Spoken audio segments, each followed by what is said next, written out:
Di sebuah kondominium mewah yang terletak di tengah kota, Sarah baru saja berpindah ke unit barunya. Ia merasa lega akhirnya dapat memiliki ruang yang lebih besar setelah bertahun-tahun tinggal di apartemen kecil yang sempit. Dengan harga sewa yang relatif murah untuk kondominium di kawasan tersebut, ia merasa keberuntungannya luar biasa. Namun, seiring berjalannya waktu, Sarah mulai merasakan sesuatu yang aneh di dalam unit tersebut. Malam-malamnya terasa lebih sunyi dari biasanya, dan meskipun lampu-lampu di lorong selalu menyala, ada sesuatu yang mengganggu ketenangannya. Pada awalnya, ia mengira itu hanya sugesti semata. Namun, ada satu hal yang tidak bisa ia lupakan, suara langkah kaki. Pada tengah malam, Sarah sering mendengar langkah kaki berat di luar pintu kamar tidurnya. Langkah itu tidak cepat, tetapi pelan, seperti seseorang yang berjalan perlahan di atas lantai kayu.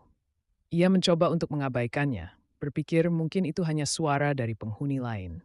Namun, setiap kali ia mendekati pintu untuk memeriksa, langkah itu berhenti begitu saja. Suatu malam, Sarah memutuskan untuk menunggu dan menyelidiki suara tersebut. Dengan perlahan, ia membuka pintu kamar tidurnya dan terdengar lagi langkah itu semakin jelas. Ia menahan nafas, melangkah keluar dari kamar, dan menuju ke ruang tamu. Begitu ia sampai di ruang tamu, langkah kaki itu berhenti tepat di depan pintu depan. Dengan hati yang berdebar, Sarah membuka pintu. Tidak ada siapa-siapa. Namun, sesuatu yang lebih menakutkan menunggu di depan pintu. Ada jejak-jejak kaki basah yang mengarah ke dalam rumah. Jejak itu tampak seperti jejak kaki yang terbuat dari lumpur atau darah. Dan meskipun ia tinggal di lantai atas, jejak itu tampak seperti berasal dari luar.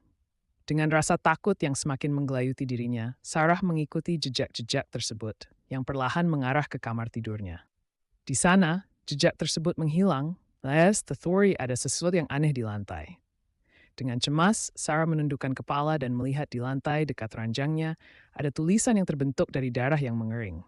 Aku tidak akan pergi. Sarah hampir kehilangan kesadarannya saat itu juga. Tubuhnya gemetar dan detak jantungnya terasa seperti akan pecah. Ia berlari keluar dari unit tersebut tanpa menoleh lagi dan melapor ke pihak pengelola kondominium. Namun saat petugas keamanan melakukan pemeriksaan, mereka menemukan bahwa unit Sarah sebelumnya kosong selama hampir 3 tahun. Unit tersebut tidak pernah ada penghuni setelah pemiliknya ditemukan tewas di kamar tersebut, diduga bunuh diri. Namun, ada satu hal yang sangat aneh. Pemilik unit tersebut meninggalkan jejak darah di lantai yang tidak pernah bisa dibersihkan sepenuhnya. Sejak malam itu, Sarah tidak pernah kembali ke kondominium itu.